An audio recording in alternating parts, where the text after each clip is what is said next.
الرحيم نحمده ونصلي على رسوله الكريم أما بعد قال الله تبارك وتعالى في القرآن المجيد قل إن كنتم تطيعون الله فاتبعوني يحببكم الله ويغفر لكم ذنوبكم وقال الله تعالى في موضع آخر كل نفس ذائقة الموت صدق الله العظيم. پیام مرگ سے اے دل کیوں تیرا دم نکلتا ہے، پیام مرگ سے اے دل کیوں تیرا دم نکلتا ہے، مسافر روز جاتے ہیں یہ راستہ یوں ہی چلتا ہے، مومن کبھی ہوتا نہیں موت سے خائف، مومن کبھی ہوتا نہیں موت سے خائف، ایمان کا جوہر ہے بس اللہ سے ڈرنا، عمل سے زندگی پر غافلوں کا فخر کرنا ہے، یہ جینا کوئی جینا ہے جس کے ساتھ مرنا ہے، جگہ جی لگانے کی دنیا نہیں ہے، یہ عبرت کی جا ہے تماشا نہیں ہے،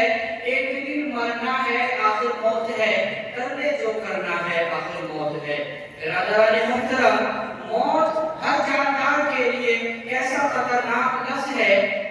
کہ ہر انسان اس سے بھاگتا ہے، بچہ ہو یا جوان، بوڑھا ہو یا بوڑھی، مرد ہو یا عورت، جھوپڑیوں میں رہنے والا ہو یا کوٹھیوں میں، دیہاتوں کا رہنے والا ہو یا شہروں کا، مسافر ہو یا مقیم، موت کے اس تلخ گھونٹ کو کوئی پینا گوارا نہیں کرتا، موت کی آواز کو کوئی سننا نہیں چاہتا، مگر اس کے باوجود موت ہر ایک کے پاس آتی ہے. کبھی تو ماں کے گود میں آتی ہے اور ماں کے آرزو کو خواب میں ملا کر رکھ دیتی ہے، کبھی بھرپور جوانی میں آتی ہے اور ہزاروں کے تمناؤں پر پانی پھیر دیتی ہے. بس موت ہر ایک کو آتی ہے، فرق اتنا ہے کہ آج ان کی تو کل ہماری باری ہے. اسی کو اللہ رب العزت نے قرآن کریم میں فرمایا قل ان الموت الذی تفرون منه فانه ملاقیکم، کہ اے نبی فرما دیجئے جس موت سے تم فرار کرتے ہو وہ کہیں تمہیں ضرور ملے گی اور تمہیں اس مالک کی طرف لوٹنا ہے جو تمہارے ظاہر و باطن اور اندر و باطن کا علم رکھتا ہے. اور کل قیامت کے دن جب اولین اور آخرین جمع ہوں گے، نفسی نفسی کا عالم ہوگا تو تمہارے اعمال سے متربع کیا جائے گا. اگر تم نے خدا اور رسول کے اطاعت و فرمانبرداری میں زندگی گزاری تو تمہیں نامہ اعمال دائیں ہاتھ میں دیا جائے گا اور فرشتوں سے کہا جائے گا اسے جنت میں داخل کر دو اور یہ پیغام سنا دو کہ اب تمہیں کبھی موت نہیں آئے گی. اور اگر تم نے خدا اور رسول کے قانون کو توڑ کر مخلوق کے خدا کو تکلیف دینے میں زندگی گزاری، حلال کو حلال اور حرام کو حرام نہ سمجھا، رشوت اور سود سے تم نے اپنے جیب کو بھرا، یتیم اور بیواؤں کی دولت پر تم نے ڈاکہ کی، تو کل قیامت کے دن ناکامی کا جھنڈا پیچھے کی طرف سے بائیں ہاتھ میں پکڑا دیا جائے گا اور فرشتوں سے کہا جائے گا اس کا وقت کو لے جاؤ اور جہنم میں ڈال دو. میرے بھائیوں، آج انسان دولت کمانے کے لیے بڑی کوششیں کرتا ہے، راتوں میں جاگ کر، دنوں میں تھکار کر اور خون پسینہ ایک کر کے دولت جمع کرتا ہے، لیکن جب انسان کو موت آتی ہے اور اس کی روح پرواز کر جاتی ہے تو لوگ اس کی ساری دولت لے لیتے ہیں، اسے اپنی دولت سے سوائے کفن کے کچھ حاصل نہیں ہوتا. لوگ نہلا دھلا کر کفن پہنا کر قبرستان کی طرف چل دیتے ہیں اور سارے لوگ قبر میں دفنا کر واپس چلے آتے ہیں. آج دنیا کی کوئی چیز ان کے ساتھ نہیں ہے، صرف ایک چیز اس کے ساتھ لے جاتی ہے، وہ اس کے اعمال ہیں، خواہ اچھے ہوں یا برے. حضرت نبی صلی اللہ علیہ وسلم کا فرمان ہے کہ میت کے پیچھے تین چیزیں جاتی ہیں، اس کے پیچھے ان کا مال، ان کا اولاد اور عمل ساتھ جاتا ہے. اولاد اور مال تو واپس چلے آتے ہیں اور عمل ساتھ رہ جاتا ہے. اب سوچنے کا مقام یہ ہے کہ وہ عمل جو قبر کے اس مشکلوں کٹھن گھڑی میں کام آنے والا ہے وہ ہمارے پاس کتنا ہے، اور یہ اعلیٰ اولاد اور معلومات جو اس مشکل وقت میں ہمارا ساتھ چھوڑ دیں گے اس کو جمع کرنے کے لیے ہم کتنے فکر مند ہیں. جمع کرنے کی کیا چیز تھی اور جمع کیا کر رہے ہیں. میر انیس نے اس کا نقشہ اس طرح کھینچا ہے کہ کیا کیا دنیا سے صاحب مال رہے، نہ دولت ساتھ کہیں نہ اطفال گئے، پہنچا تو لہر تک آئے سب لوگ، اور رہا کر گئے تو اعمال گئے. میرے بھائیوں، آج کا انسان یہ سوچتا ہے کہ ابھی تو جوانی ہے، چلو تھوڑا سا فائدہ اٹھا لو، جب داڑھی ہو جائے گی اور بال سفید ہو جائیں گے ہم بھی تمہاری طرح نماز پڑھ لیا کریں گے، روزے رکھ لیا کریں گے. حالانکہ اسے معلوم ہے کہ انسان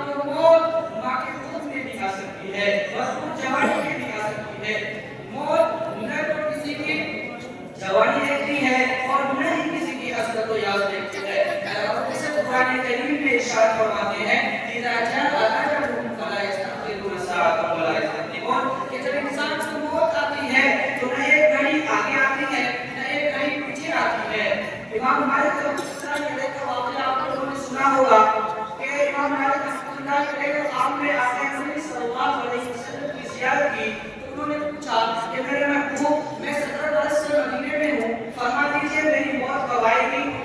اللہ کے نبی صلی اللہ علیہ وسلم نے آسمان کی طرف مسکراتے ہوئے دیکھا اور اپنے ہاتھ کی 5 انگلیاں اٹھا دی تو امام مالک رحمۃ اللہ علیہ حیران ہو گئے، آخر 5 سے 5 مہینہ 5 ہفتہ یا 5 دن مراد ہے؟ علامہ ابن سیرین جو آپ کی تعبیر دینے میں اس وقت بڑے امام تھے، امام مالک رحمۃ اللہ علیہ نے اپنا آدمی بھیجا کہ جا کر حضرت سے پوچھ کے آؤ اس کی تعبیر کیا ہے؟